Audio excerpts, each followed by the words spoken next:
So, when you're having mental health struggles, is there a specific song that you go to put you in good spirits, or more than one song, or is there something you go to music-wise to get you in the right space? Yeah, I have a couple. One definitely be J. Cole, Love Yours. It's just a real truthful song. J. Cole, like myself, is a realist. So, and if it wasn't for the name Jesus, Kurt Franklin, Hezekiah Walker, I believe, something like that. Yeah, I like that song. Something about the name Jesus. Oh yeah, like that. So if I'm going through some things, this is a song called "Far From Here" by Kendrick Lamar and Schoolboy Q. Um, if I'm going through anything, I listen to that song. Put some old school R&B on. Put some. I feel like a female when I say this. Put some Mary J. Blige on. But yeah, put those in. She was in the Just Fine. Oh yeah, oh yeah.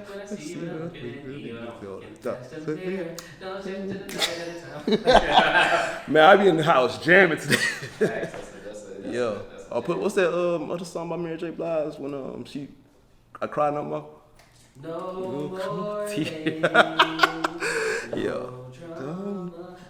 Boy, you know the song. Okay. Was mental health awareness a concept you talked about during your childhood?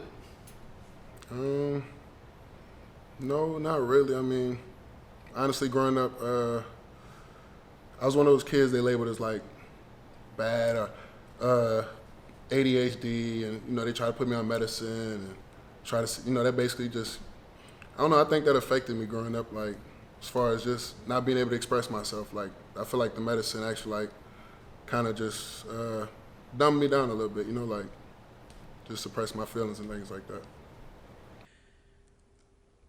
As us as men, we were taught don't don't show your emotions, pretty much.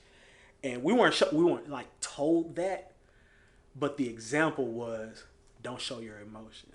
I've never seen my dad show, other than anger, I've never seen him show any emotions while I was growing up. Absolutely not in the home, because it's not something we dealt with during the time I was growing. We just took things as they came and, accepted them as they came. You learn through experience. And any emotional intelligence that we learned at that time, we learned like secondhand. It may have been at school, may have been from friends, may have been from life experiences. It wasn't until I got into my adult age that I saw my dad cry, saw my dad like laugh, really laugh. But it was don't cry before I give you something to cry about. It was go pray. Prayer was the answer to everything. Instead of asking the questions like, why do you feel this way? We weren't asked those type of questions to be able to think about, okay, why am I crying? Why do I feel this way? Why am I frustrated? Things like that.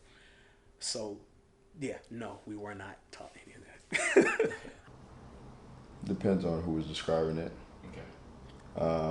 Some depending on where you were born, the dynamic of your family. Some would describe it as being soft. Some would describe it as just seeking attention, acting out. So it just depends on who you're talking to. But me personally, the soft type of mentality.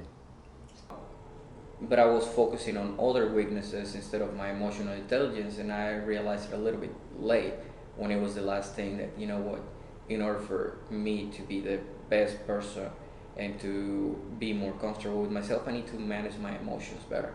I have always been good at that, but I was not the best yet. Mostly, or more directly by my mother, but indirectly by my father. Or at least that's how I picked it up and how I reflect on it. My mom would speak more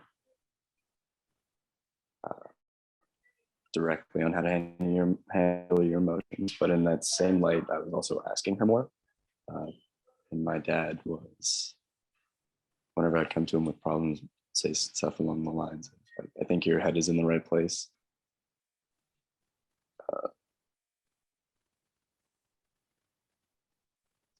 Was I taught it? I'm not sure what grade I would have gotten if it was a class, especially if there was free response answers.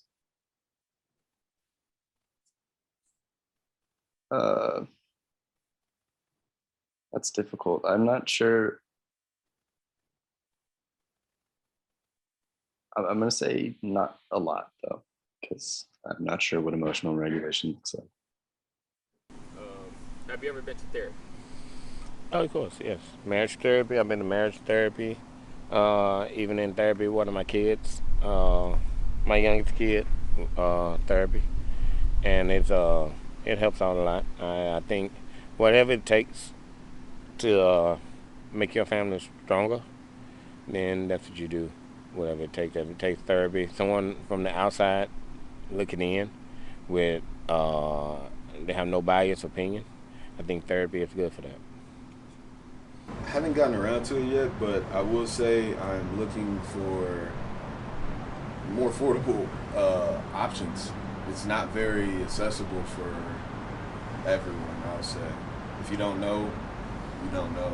So I think that's probably the number one thing. It's good. If you go to the right like person, obviously. But I've been, man, and it's like you don't know what you don't know, right? So it's like I went to like, because I was dealing with some things and I was like, let's give it a try. You know, because I'm a big believer in accountability. So I can fix this myself type thing. But I just went that one time, I'm like, well, maybe I can't fix it. So let me try this out, man. And the things that she was asking me, once again, it like opened up other things. Like it triggered other things. And so it made me like, you know, in math and people, I hate this that people always say math is not, you don't use that in today's world. Well, the math that I took, my teacher, it's crazy how this comes full circle. But my algebra 1 teacher in high school, right? I used to know the answer. Like she used to give me a problem and I used to know the answer and I just write the answer on the thing. But she would like mark my stuff wrong because she wanted a complete breakdown, and I hate her to this day because of this. But she wanted a complete breakdown of how I got to my answer. And when I think about it today, it comes full circle because it's like you want to get to the root cause of the issue. So going back to the therapy, it got to the root cause of what the problem was that I wasn't aware of until I actually went to therapy. So yeah, I have been to therapy. It was a great help. One is I believe that we need therapy because we've lost community. And we don't have people with whom we can share ourselves and spread across ourselves, right? So we are each of us in ourselves are so many different people, and we don't have anyone to like exercise those people with because we don't have friends and community to share those stories and to get advice, right? We have to pay for someone to tell us something that they read in the book about us. They don't know us from Adam, right? They only know what we tell them, right? And so when we lost community, into therapy because we kind of outsourced it to capitalism. So that's my thing. So I say that I have community, and so that enables, or it's like therapy is cool, but community is better. Traumatized me, but what I realized as I worked through those traumas, my ego became the coping mechanism to deal with those traumas. Anytime I'm triggered, it's triggering from that trauma. And what I've come to realize that if I remove my ego from it, I'm self-preserving, right? If I remove my ego, I think people that use hallucinogenic drugs or psilocybin, they call it ego death. It's this place you go to where you're like, you know, your ego is gone. You almost have to go to that place. The thing that triggers me the most is a lack of loyalty, which is ego driven. when people lie to me, which is ego driven. Everybody lies. Everybody lies to everybody. But for some reason, I lose it when they lie to me. I can't believe they lied to me. Why? It's about me. Loyalty. Rarely will you find truly, like those people are lifelong friends I talked about, but I want everybody, if I'm going to be honest with you, I want everybody to be loyal to me. Well, that's impossible because sometimes we don't align on certain things. So my ego is the thing that triggers me the most. I heard Mike Tyson recently say the reason he's fat is because when he's thin or he's in shape, his ego gets the best of him. So one of the ways he stays humble is he's just kind of flabby and doesn't take care of himself. You know what I mean? There are certain things I do that I think are those things for me. So the trigger is actually my ego. Peace, family issues. When my family's going through something, it takes a toll on me.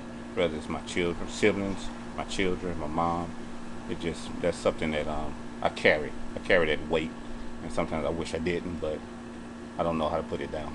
Yeah. Like imperfection. From my standards, I mean, nothing's perfect, but knowing that I'm not doing things to a certain level or certain capabilities that'll mess with me. Probably disorganization, poor communication, not being able to communicate with people I care about. You know what I mean? Like last month we did